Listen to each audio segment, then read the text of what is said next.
Bom sábado. Não ouvi. Eu é que estou nervosa. Bom sábado. Obrigada.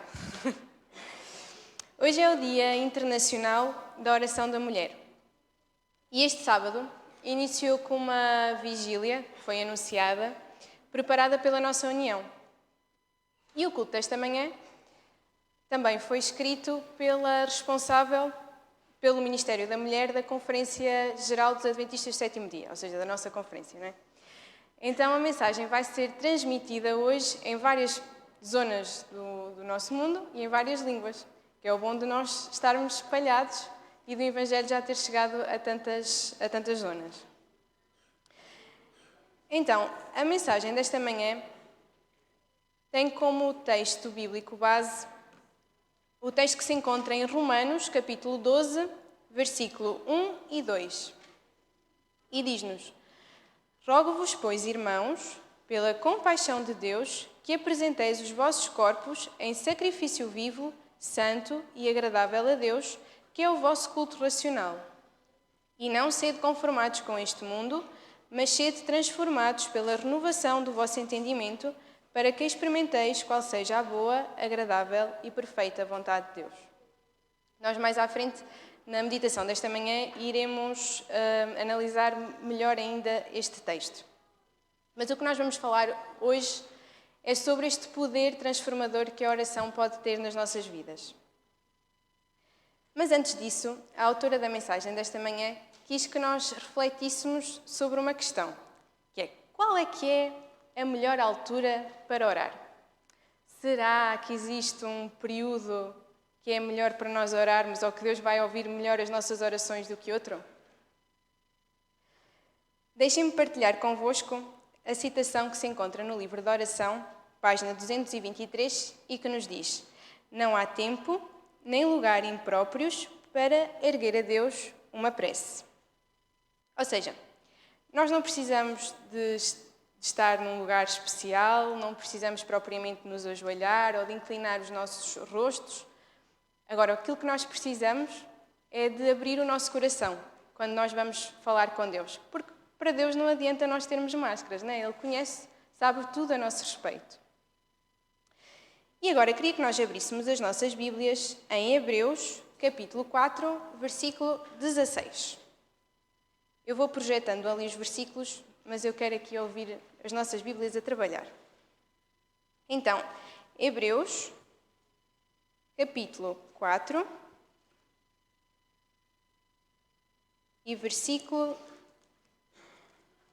16.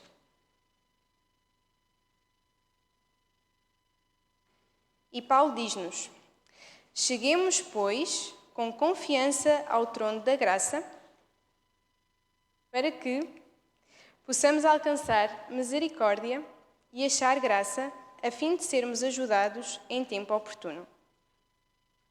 Paulo aqui lembra-nos que nós podemos ir até ao trono de Deus a qualquer altura. E este é um convite maravilhoso que Deus nos faz e bastante diferente dos monarcas terrenos e dos chefes de Estado, não é? Que se nós quisermos ser ouvidos, se é que nos aceitem ouvir, nós temos que marcar uma audiência com bastante tempo de antecedência. Mas com Deus não é preciso. Nós podemos simplesmente ir até Ele a qualquer altura, em oração. E agora que nós já reafirmamos aqui a ideia de que nós podemos ir até Deus e que Ele está sempre disponível para nos ouvir e para responder às nossas orações, vamos então ao tema principal de hoje. Quando nós vamos até Deus em oração, estamos a permitir que Ele trabalhe nas nossas vidas, que Ele mude as nossas situações, que Ele nos ajude a ultrapassar os problemas. E Deus não nos pede para nós mudarmos antes de irmos até Ele. Ele convida-nos a ir tal qual estamos, mas Ele não nos deixa ficar iguais. Ele muda-nos. E agora vamos abrir as nossas Bíblias em 2 Coríntios, capítulo 3, versículo 18. 2 Coríntios,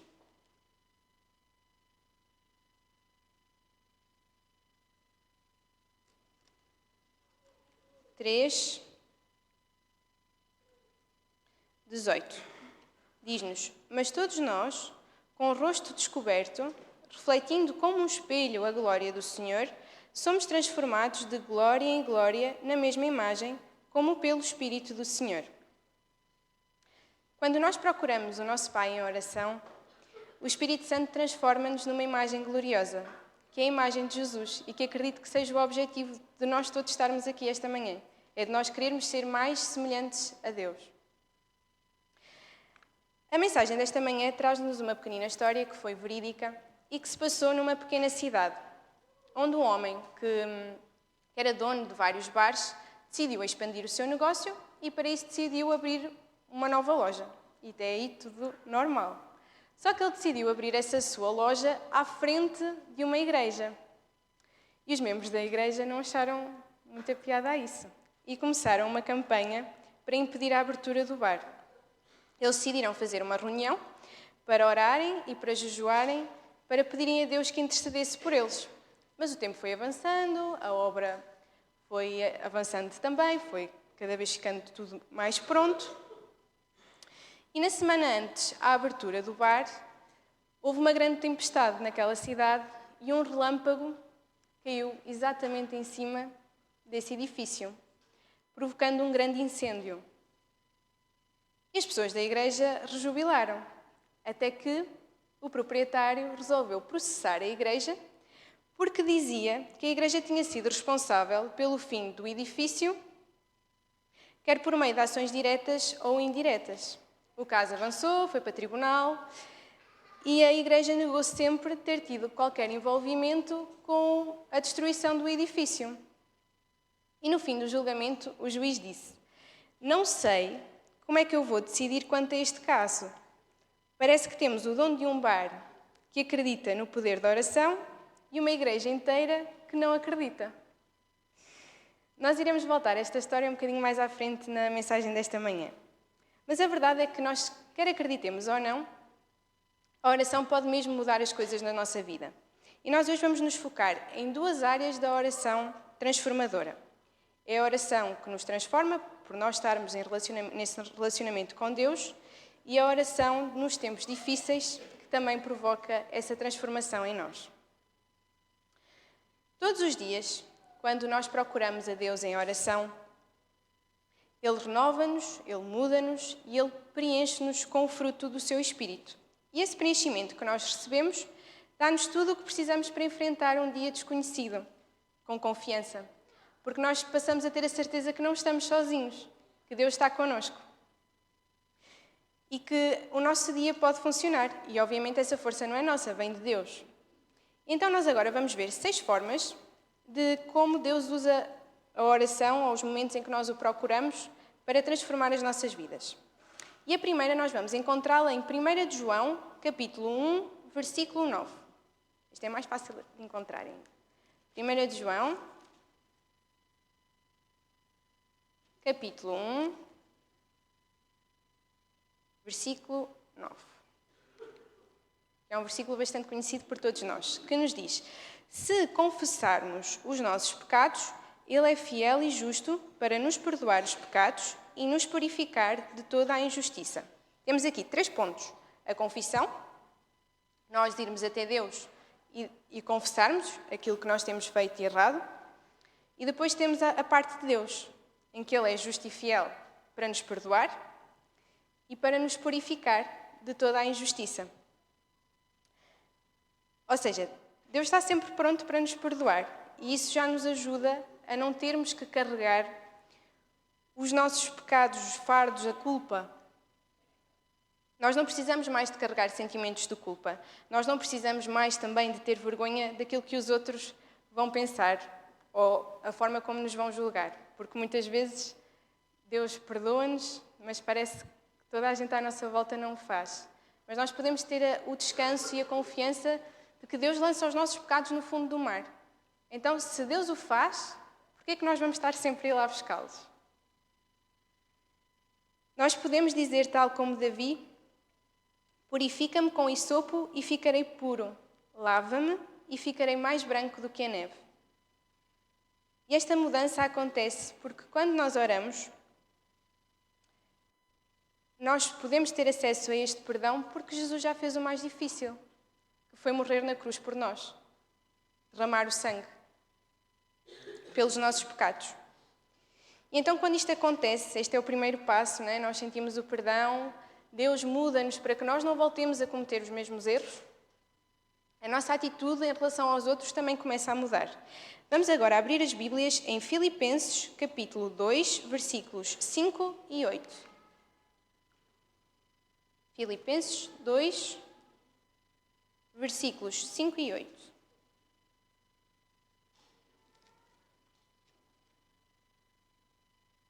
E diz-nos: de sorte que haja em vós o mesmo sentimento que houve também em Cristo Jesus, que, sendo em forma de Deus, ele não teve por usurpação ser igual a Deus, mas ele esvaziou-se a si mesmo, tomando a forma de servo, fazendo-se semelhante aos homens, e achado na forma de homem, ele humilhou-se a si mesmo, sendo obediente até à morte da cruz. Quando Jesus veio a esta terra, como nós sabemos, ele não veio como um rei, embora ele fosse um rei. Ele veio como um servo, sofredor. E ele nunca se queixou da vida que tinha. E se houve alguém que podia se queixar da vida injusta que estava a ter, era ele. Afinal, ele era o rei do universo. Mas não, ele veio a esta terra como servo. E ele rendeu completamente a sua vontade, a sua mentalidade, a sua atitude ao seu Pai. E nós, como seus seguidores, devemos fazer exatamente o mesmo. E agora vamos entrar na parte do sermão que, de todo o sermão, foi o que mais mexeu comigo. E eu aqui vou ler, porque a autora da mensagem desta manhã vai-nos falar aqui de algo que é aquilo que a oração faz por nós, a forma como nós somos transformados, que é completamente contra aquilo que a sociedade nos incute. Diz-nos assim: quando nós nos rendemos a Deus, vemos a vida de forma diferente, e isso é porque as nossas atitudes mudaram.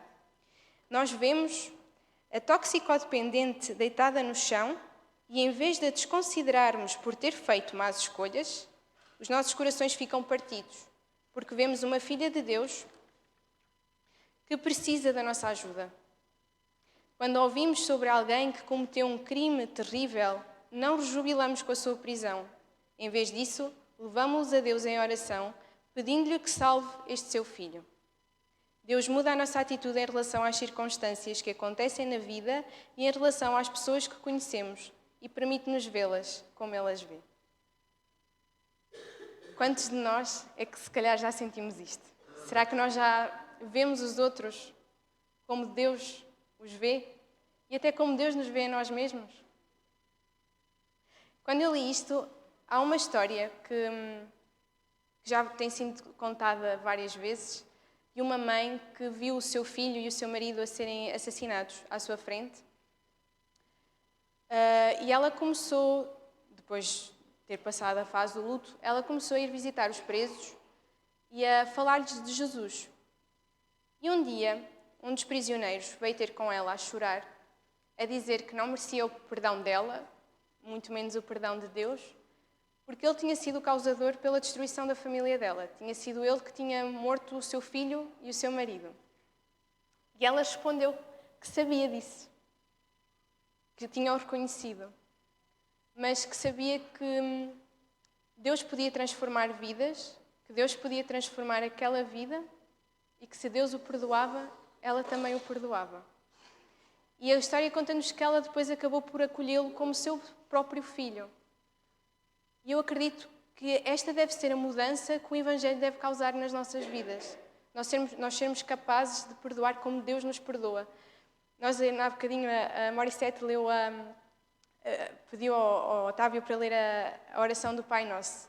Há lá uma parte da oração em que nós pedimos a Deus que nos perdoe as nossas faltas como nós perdoamos. Será que nós queremos que Deus nos perdoe como nós perdoamos os outros? Quando nós procuramos a Deus em oração, é esta mudança que Ele vai fazendo nas nossas vidas, nos nossos corações. E há outra característica importante quando nós nos aproximamos de Jesus.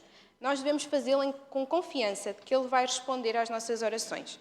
Ora, vejamos agora 1 de João, capítulo 5, versículo 14. 1 de João, capítulo 5, já passei, versículo 14.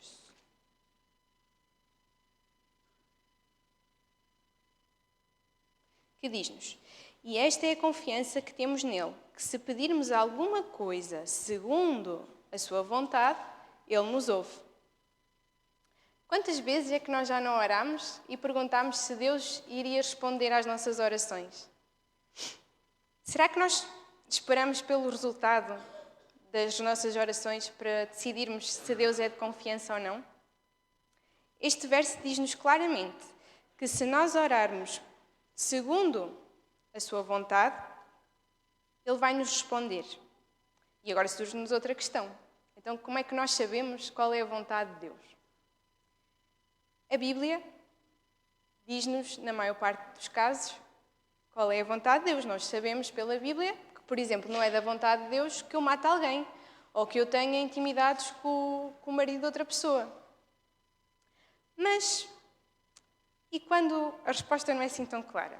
Por exemplo, será que Deus quer que eu fique neste emprego ou que mude para outro? Será que Deus quer que eu compre um carro novo ou que compre já um carro usado?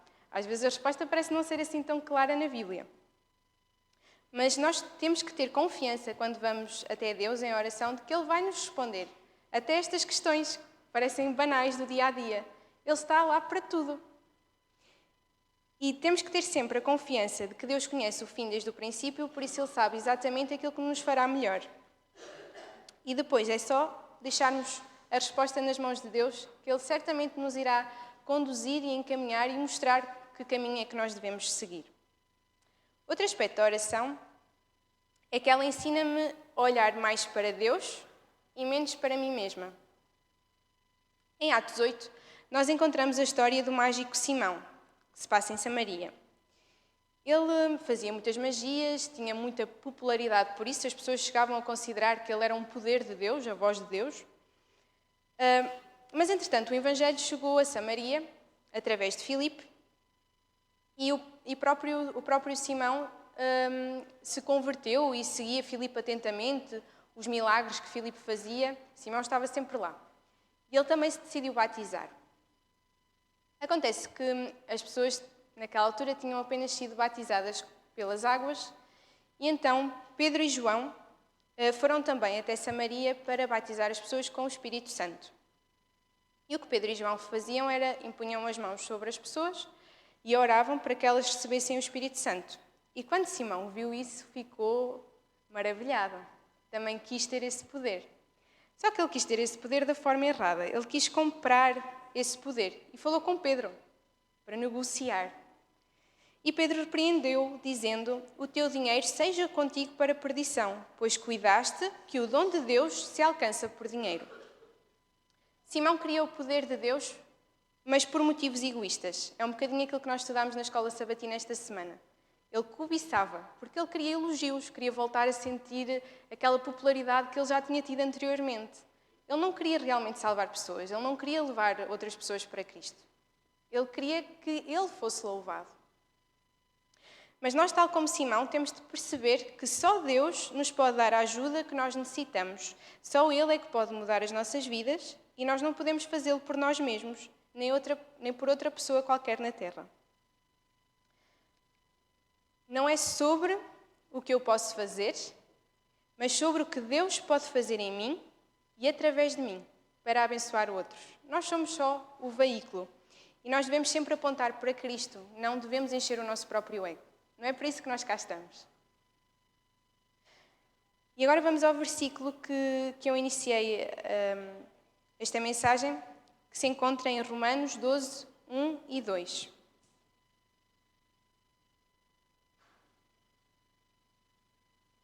Romanos 12, 1 e 2.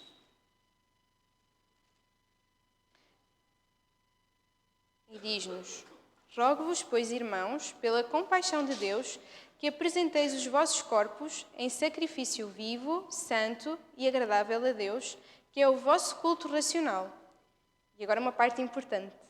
E não sede conformados com este mundo, mas sede transformados pela renovação do vosso entendimento, para que experimenteis qual seja a boa, agradável e perfeita vontade de Deus. Só Deus é que pode mudar a forma como nós pensamos sobre a vida, sobre nós mesmos, sobre os outros, sobre o futuro. Só Deus é que nos pode dar esperança, coragem e a paz que precisamos enquanto vivemos no caos que é este mundo e que tanto nos influencia a termos uma vida completamente contrária àquilo que nós aprendemos nas Escrituras. E é por isso mesmo que nós devemos procurar a Deus em oração para sermos fortalecidos, para enfrentarmos as dificuldades que vão surgindo. E o último ponto em relação à oração é que Deus revela o seu poder por causa das nossas orações. Ora, vejamos a parte finalzinha de Tiago 5,16. Mesmo a acabar o versículo de Tiago, do versículo 16. Não, Tiago capítulo 5, versículo 16, mesmo na parte final, diz-nos assim: a oração do justo pode muito em seus efeitos. Quando nós oramos com um coração submisso a Deus, Ele age, Ele responde. E nós começamos a ver o seu poder nas nossas vidas e sabemos que o poder de Deus é real. Nós tivemos um testemunho há bocadinho, né, na passagem da Caixa da Família, aqui pela Raquel e pelo Emanuel, em que eles partilharam connosco como eles sentiram o poder de Deus na vida deles num momento bastante delicado e bastante complicado. Muitas vezes, quando nós testemunhamos a outras pessoas sobre Jesus e falamos das histórias bíblicas, certamente vocês também já passaram por isso, há uma certa dúvida. Dizem-nos, tu sabes lá se isso aconteceu ou não?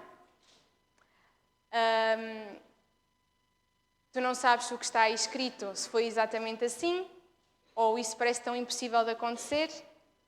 Mas há uma coisa que as pessoas não podem negar. É uma vida transformada.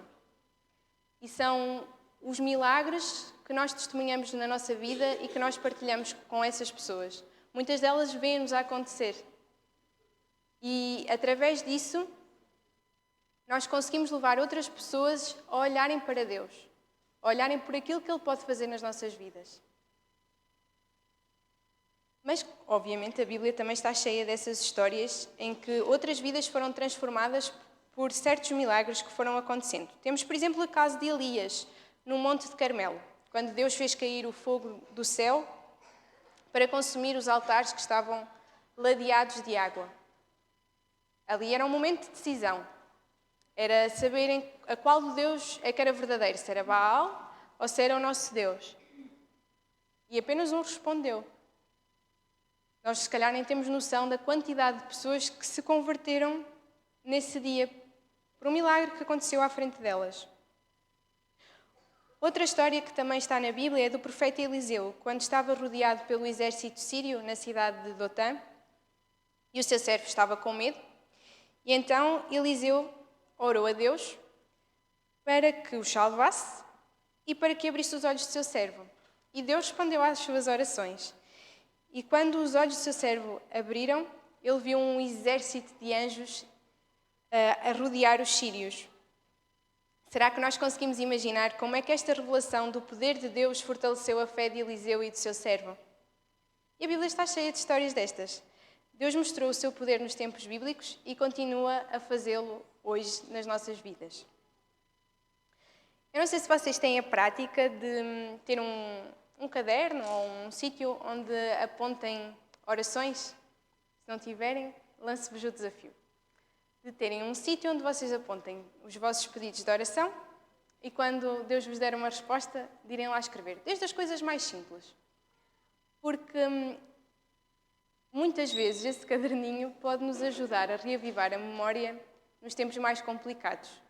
Sabermos que Deus nos ajudou com as coisas que hoje olhando parecem insignificantes, porque já passaram, ajuda-nos também a enfrentar os momentos difíceis e a saber que se Deus esteve connosco no passado, Ele também vai estar connosco no futuro.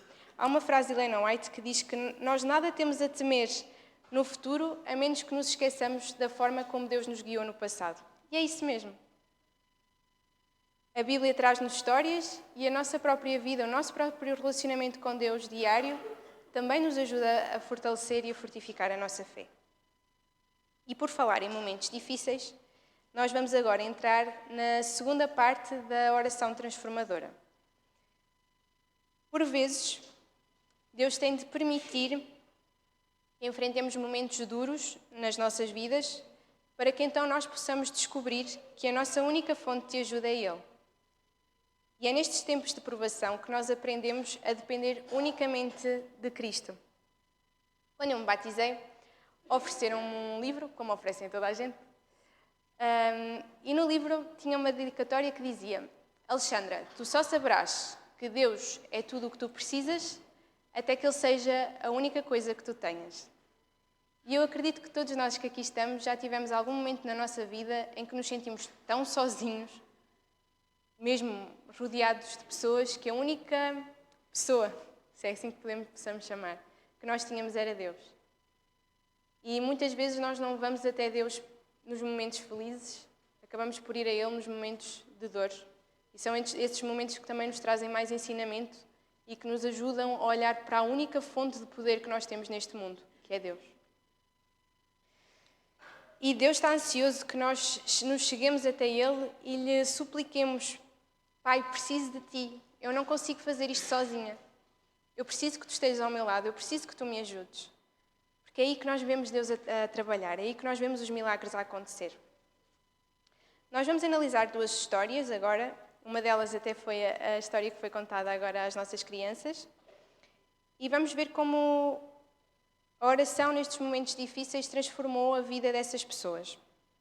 Então a primeira história, que já foi aqui contada, que se encontra em 1 de Samuel 1, que é a história de Ana, ela estava num momento de grande dor, de grande aflição emocional, porque Penina, a segunda esposa do seu marido, estava constantemente a atormentar pelo facto dela ser estéril, dela não poder ter filhos. E naquele tempo, uma mulher que não tivesse filhos era considerada amaldiçoada por Deus. E quando Ana já não conseguia mais lidar com as provocações de Penina, ela foi a Deus e suplicou-lhe. E a sua aflição era tão grande e era tão demonstrada no seu rosto que o próprio Eli, que era o sacerdote na altura, achou que ela estava bêbada. E nós podemos imaginar o quão aflita ela deveria estar para que isso se notasse no seu próprio rosto. E a verdade é que quando nós estamos aflitos, nós não nos importamos como é que nós parecemos ou o que é que os outros possam dizer sobre nós, porque nós estamos na sala do trono de Deus e a conversa ali entre nós e Deus é pessoal.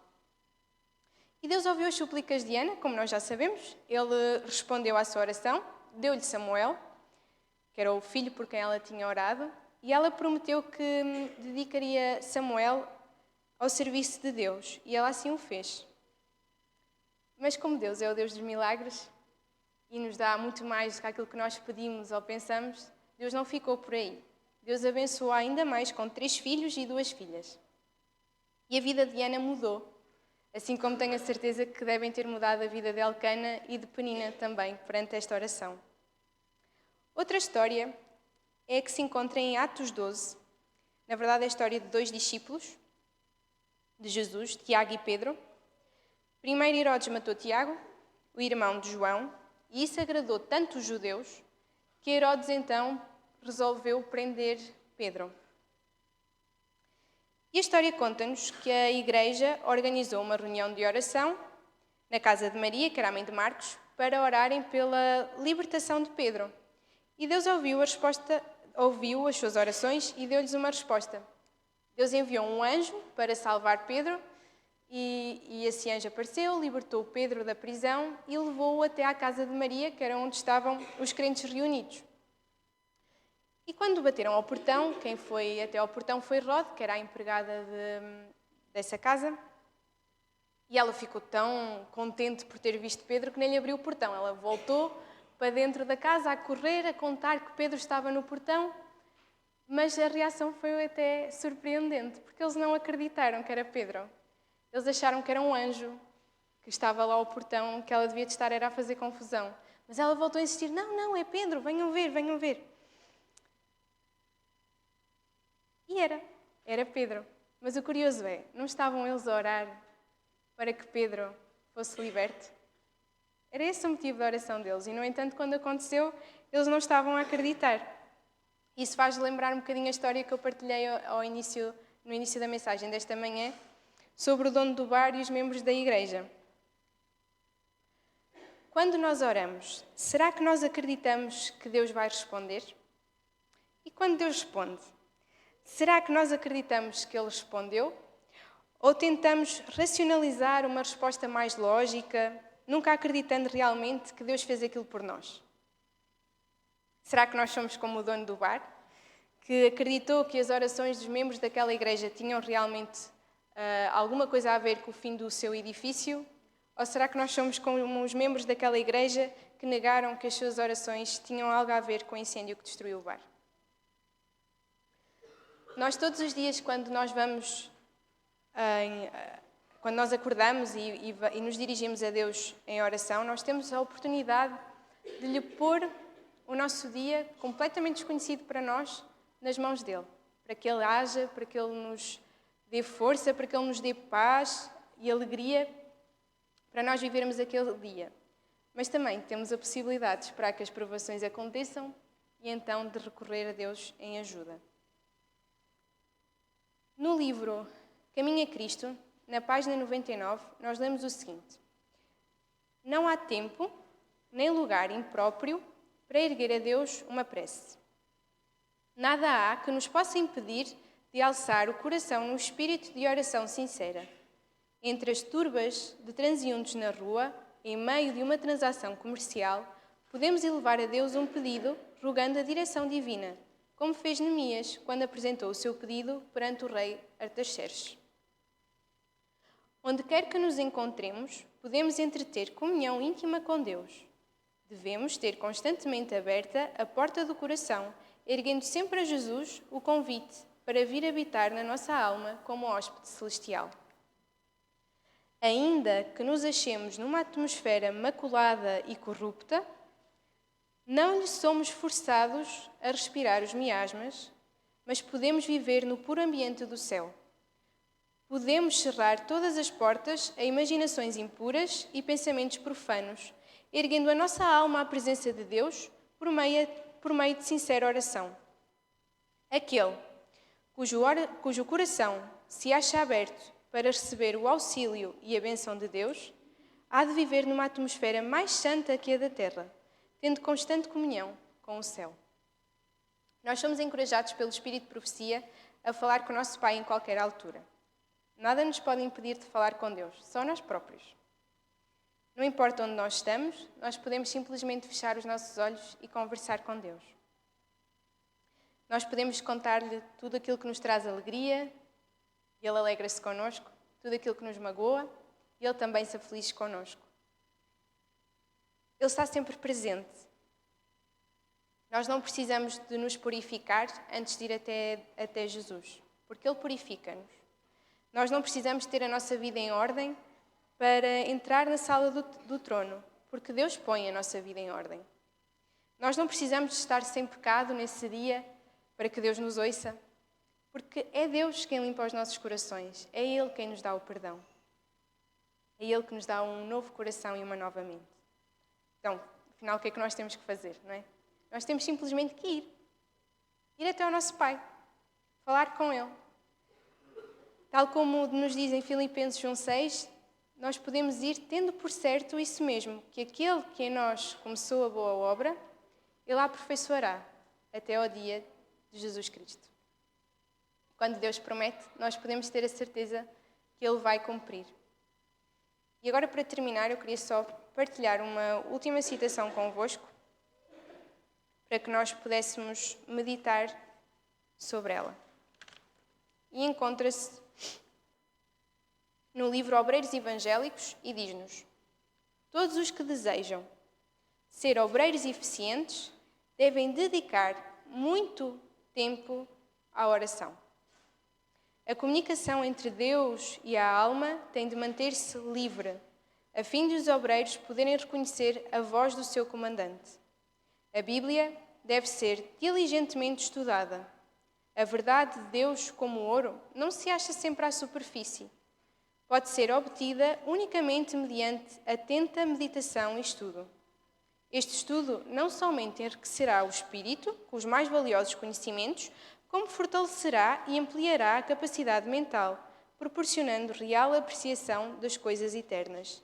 Sejam os divinos preceitos introduzidos na vida diária, seja a vida modelada segundo a grande norma de Deus quanto à justiça, e todo o caráter será fortalecido e enobrecido. Este poder está à nossa disposição. Cabe a nós querer usá-lo ou não. Mas se nós queremos realmente ser seguidores de Cristo, basta pensar na vida dele aqui nesta terra. Jesus, que era Jesus, orava. E não era pouco. Orava bastante. Então, quanto mais nós não precisamos desta oração que nos transforma. Porque a única coisa que nós vamos levar aqui deste mundo é o nosso caráter. Mas se ele não for transformado, nem sequer nós sairemos deste mundo. Que o nosso objetivo seja o céu. Que o nosso objetivo seja realmente sermos verdadeiros cristãos. Que seja termos esta vida transformada que Deus tanto nos deseja dar. Que nós possamos orar por isso e que possamos buscar a Deus por esta transformação de caráter nas nossas vidas. É o meu sincero desejo para vocês. E para mim também. Amém.